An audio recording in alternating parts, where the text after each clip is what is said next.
Hey, I'm Scott Jones from eMeals, and you're listening to Real Food for Real Life.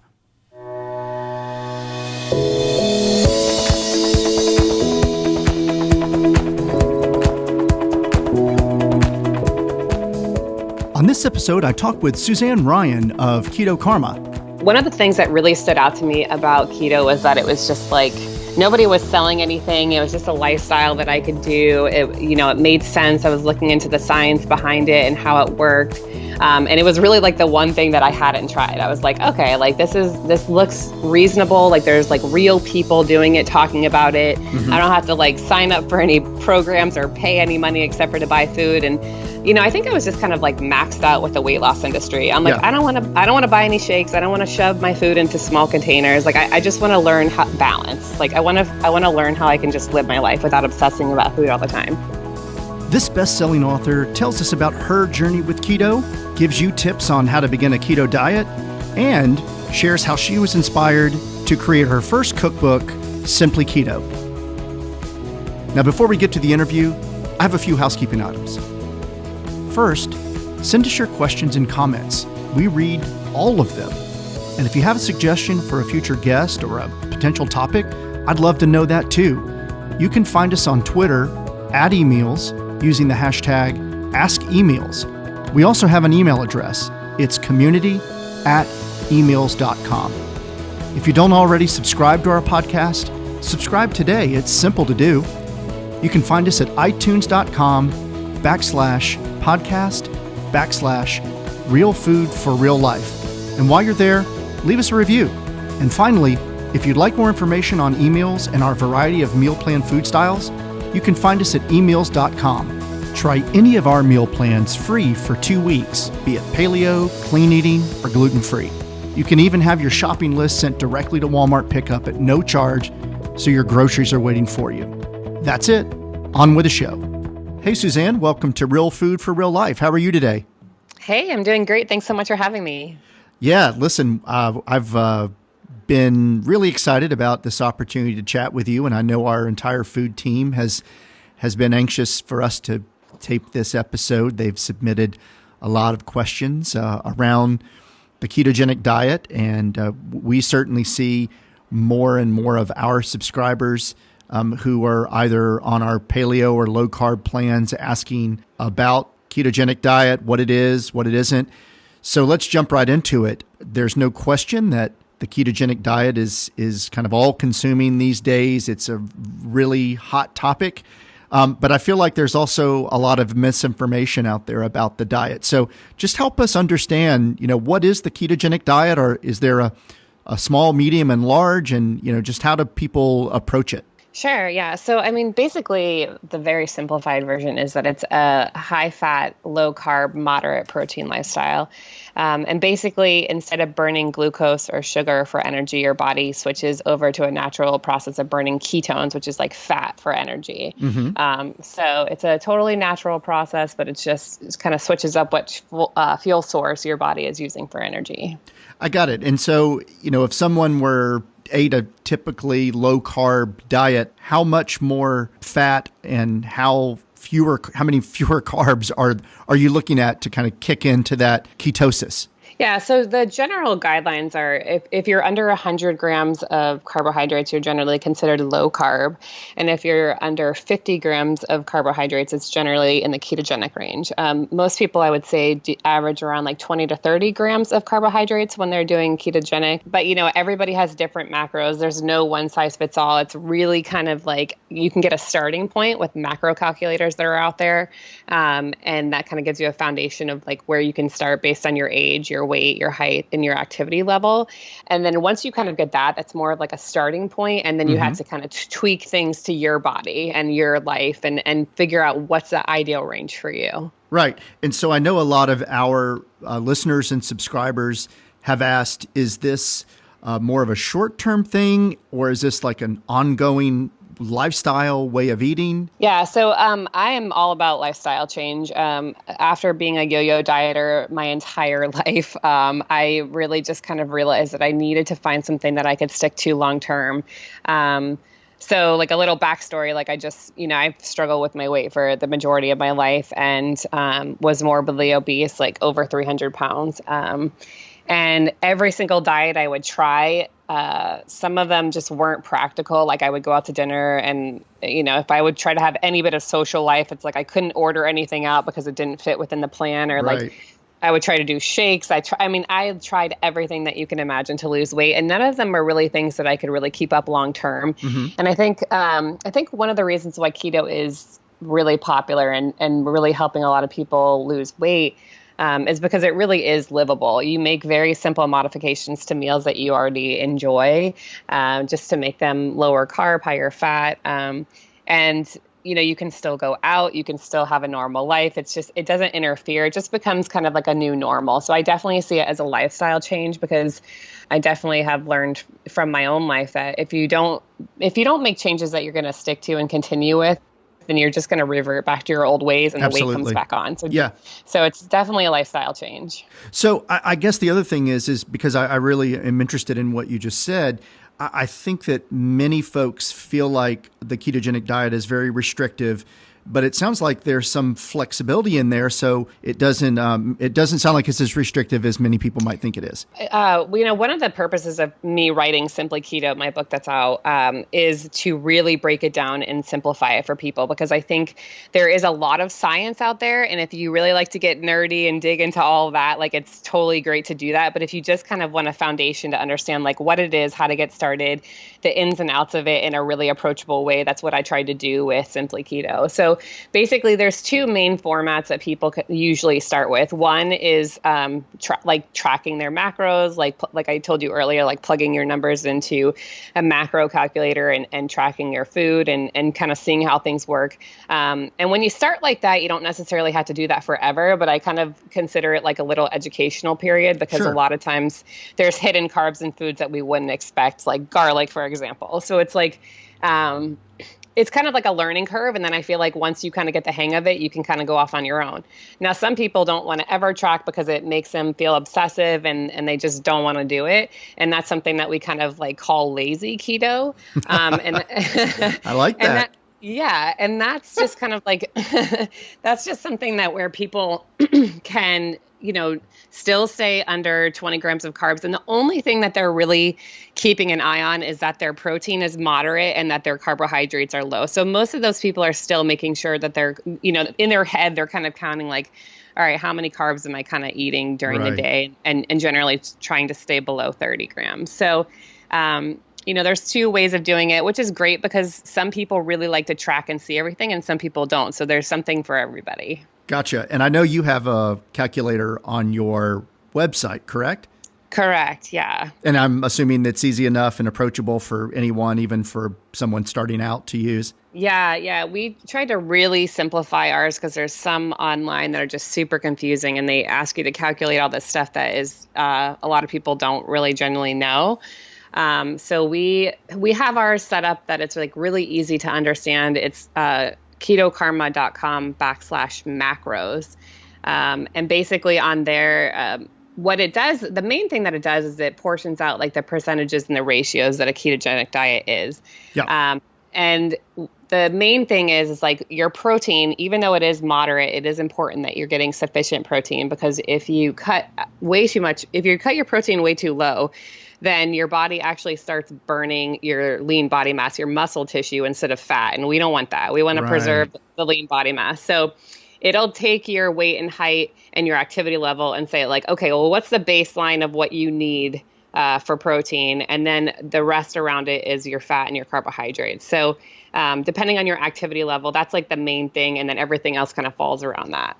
And actually that has reminds me, there are a couple of questions in around exercise and metabolism. But first, I think it'd be good for us to just take a minute to understand your journey, because it's a fascinating story. And you mentioned it a little bit just a few minutes ago, but how did you get from being someone who was overweight, kind of that typical yo-yo dieter, to cracking that code, creating Keto Karma, and then becoming what you could arguably say is one of the best-selling keto cookbook authors out there. Like, how did you do that? And did you ever set out to be in the media, to write? Tell us just what that journey was like.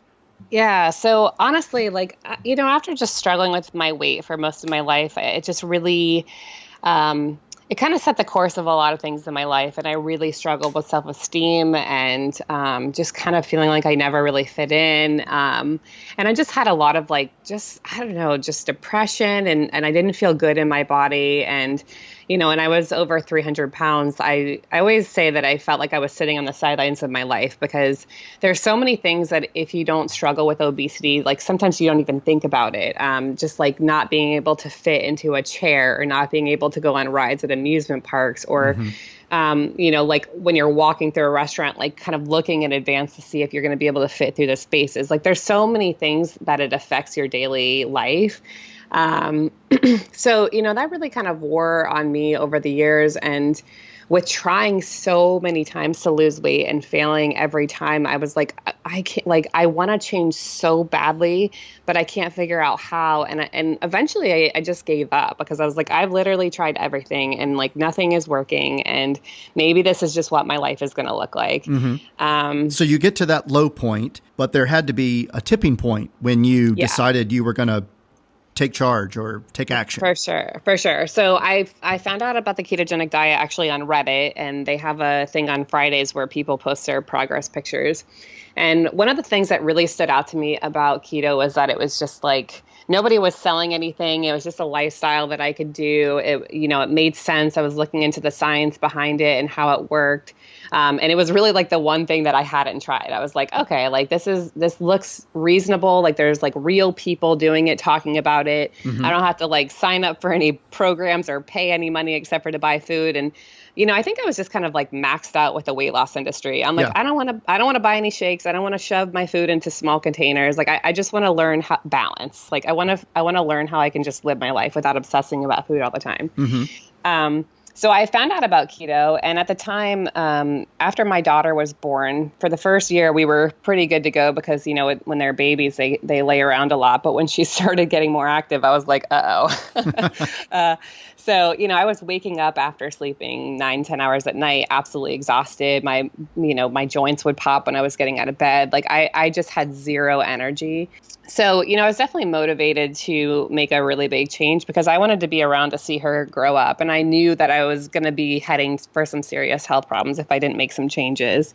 And then the thing that just really kind of drove it home, and I think everybody has their own click moment where it's just kind of no more, is my really good friend, her 1-year-old son was diagnosed with a terminal disease. And when he passed away and during the progression of his disease, just seeing his life being taken away, it just really hit me and made me realize that life is so precious and that I was wasting a gift of a healthy body, right? Yeah, The only reason that I was unhealthy was because of my own choices. And I felt so I wanted to trade places with him because I'm he wants to just have a life and live and run around and play. And he's not even going to have that opportunity.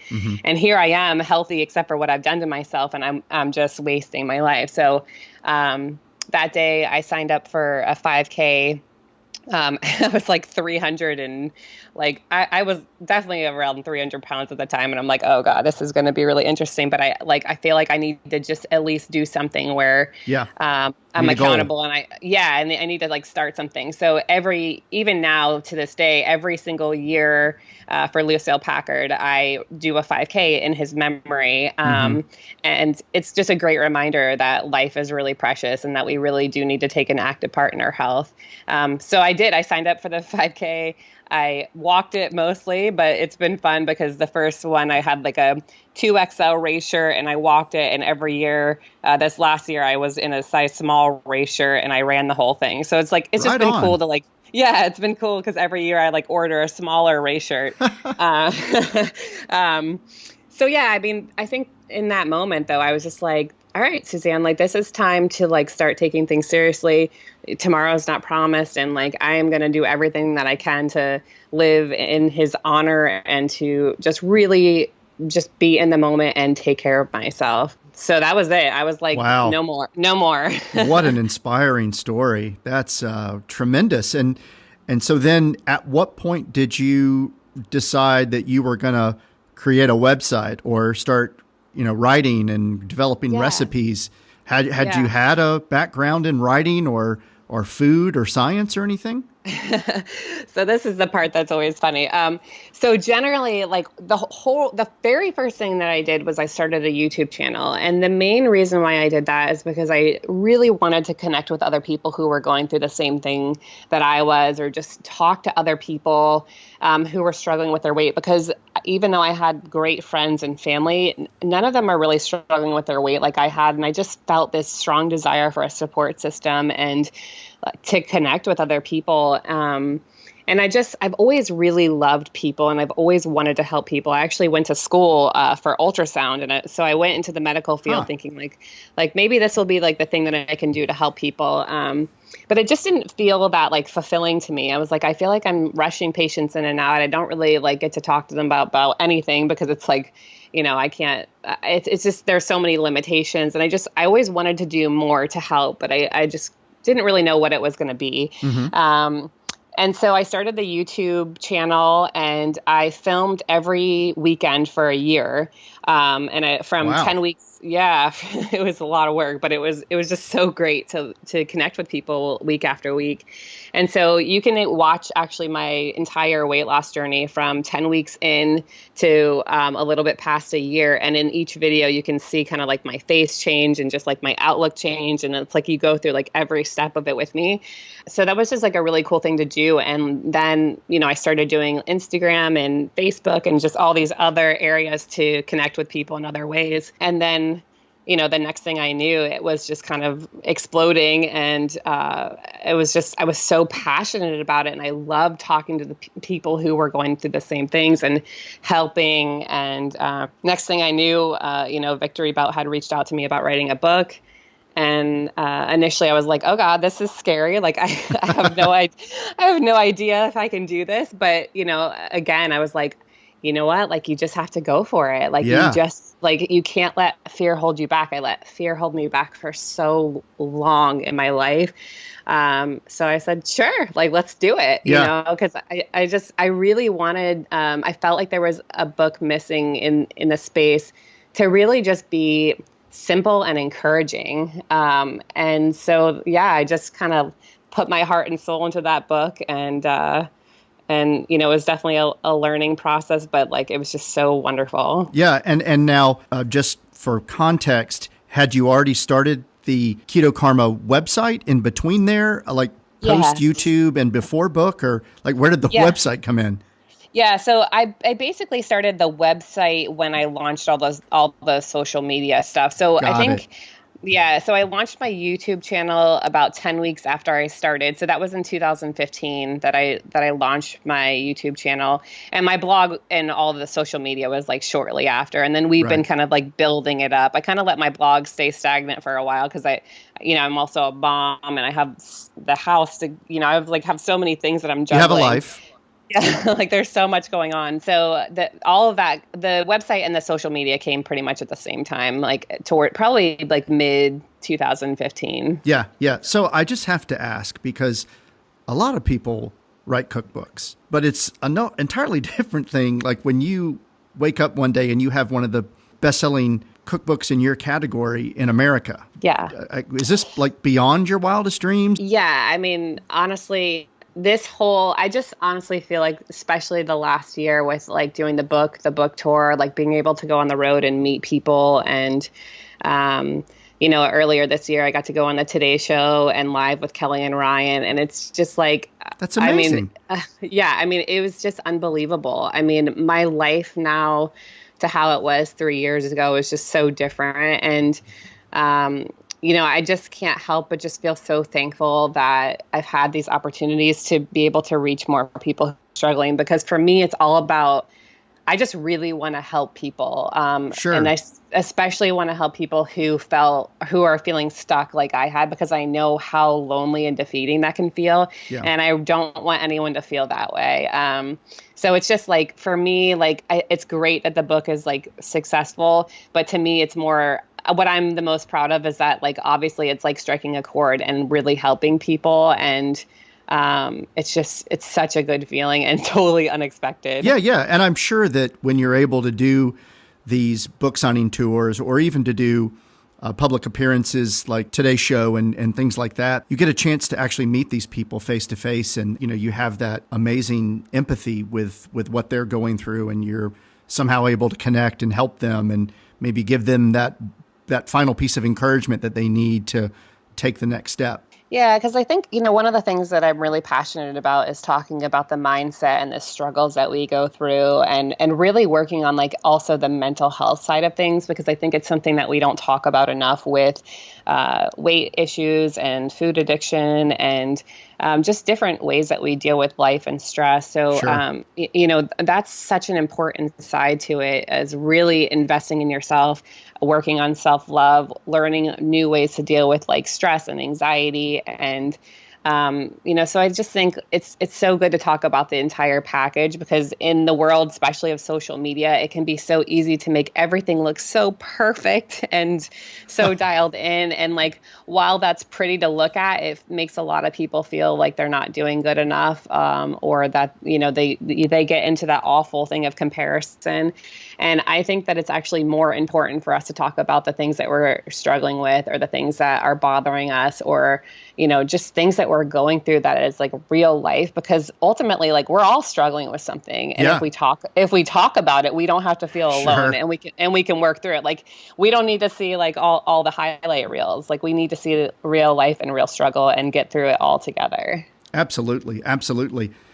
Now, going back to, kind of the building blocks of the diet, like, how did you juggle that initial phase of transitioning into maybe ketosis before you really, found your comfort level? Yeah. So basically, for me, my story is probably a little bit different from maybe some with working out.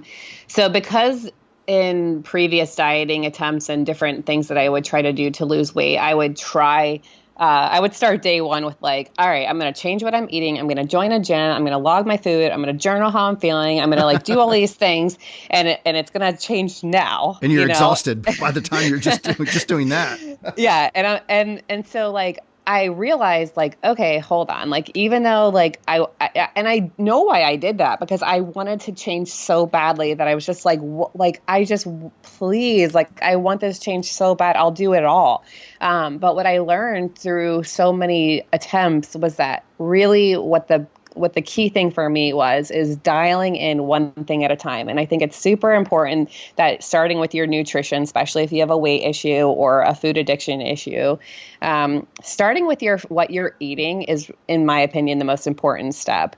So I did not work out the entire first year that I did keto. I solely focused on how I was feeling about myself, like, really working on changing the inner voice of, like, how I was talking to myself, like, really making myself an investment and making sure that I was sticking to keto, just really focusing on, like, what and why I was eating. Right. And after 1 year, I had lost 100 pounds. So my body was like, thank you. Why haven't you done this, like, years ago? It was just, like, it was amazing, like, how fast the weight was falling off of me. And I think it's just because I wasn't stressing my body out so much. I was just focusing on one thing. I was staying consistent, and I was, just really working on, like, my why. Like, why was I overeating? Like, why was I self-sabotaging myself in the past? Mm-hmm. Like, and also the great thing about keto for me was that when I was in ketosis, my food cravings, like, went significantly down. My appetite went down, like, my energy went up. So I was more active. I was more active in general. Yeah. Because I was feeling better, but I never, like, went to the gym to specifically work out. I got you. Yeah. So it's just more of, like, oh, I feel like going for a walk, or, to the park instead of let's sit on the couch and watch a movie. So it's just, kind of in a livable way more active. And I know there's a lot of like bodybuilders and people who do keto while working out, very heavily. And they all have their own different ways of doing things. So you can definitely, if you enjoy working out, you can definitely do keto while working out. You would just need to increase your protein intake. Mm-hmm. And then some of the people who do like really heavy weightlifting, they'll like cycle in and out of ketosis. So like maybe once every week or every other week, they'll have a higher carb meal. Like they'll incorporate some sweet potatoes or something like that to just, kind of reset the glycogen stores. And so there's different things that people do. But for me, it was just easier to really focus on like what I was doing, stay on track, and really start having that lifestyle change happen instead of like, this is a temporary thing that I'm doing to try to lose weight. Like I was really implementing this into being like my new normal. Right. Well, here's one of those questions that I know that our listeners are asking, which is, now, how do you actually apply this in the real world? You're still a mom and you have a, family to feed, or, like, how do you apply that now to a family lifestyle? Or how does, is it something that everybody does? Do you focus on yourself and then make meals that your family also enjoys? Like, what does that look like from a family dinner standpoint? Sure. So I think, again, that's like one of the things that really makes keto so easy is you really are doing super minor switches. So like if you're making dinner and like your family is having burgers, like instead of having a bun, you do like a lettuce wrap on your burger. And then like as a side, like instead of maybe eating fries, like you eat like veggies with butter on them, or, a salad. You just make like little switches to the different things that you're eating. So for me, when I started, I was the only one in my house doing it. So I had like my husband and daughter eating pizza, and I'm like on, doing my own thing. Yeah. And so, on nights like that, when it's obviously like there not much of a substitution you can do, then I would just kind of like make, my own like quick little easy meal. Like I'd grab a rotisserie chicken or something like that. Sure. But then, after I was like a couple weeks in, and my husband was like, wow, she's serious. Like this is a, this is something like she's really going to do. He jumped on board with me, and that was really helpful because, then I was just kind of like making the same thing. But, my 5-year-old, she was 3 at the time.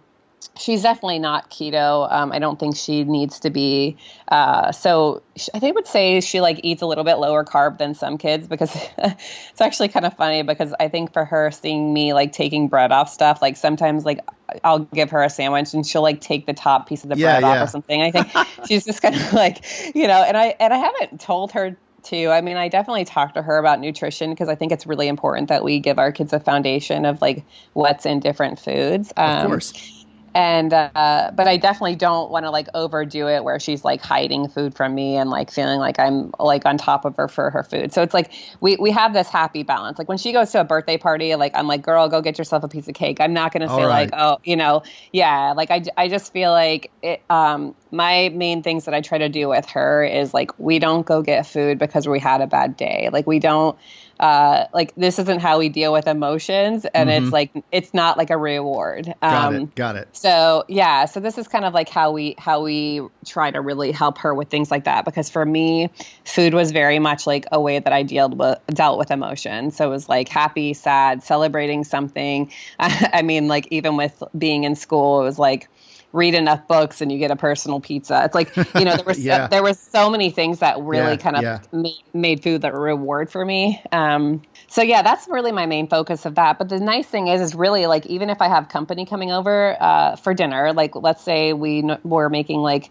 chicken or steak or fish, and then we'll have like a salad and some kind of like a veggie for a side. Like we'll all eat the same thing. Usually people don't say like, oh, hey, like I really wanted something like mashed potatoes or something. But if someone does, I will say like, this is what I'm making. Would you like me to make like any different side for you that's like not keto? And if they say like, oh yeah, I'd like to have like a sweet potato or something, then I'll go and I'll like get 1 or 2, and like they can choose to have that as their side. But everything else that they're eating is the same. So I'm just making, if people ask, I'm just making 1 extra side. So it's ridiculously easy. Yeah. And that's great advice. I know that will encourage our listeners, just so it doesn't seem, again, so restrictive, that it can be a natural part of the way that you eat with your family and friends. That's all good stuff.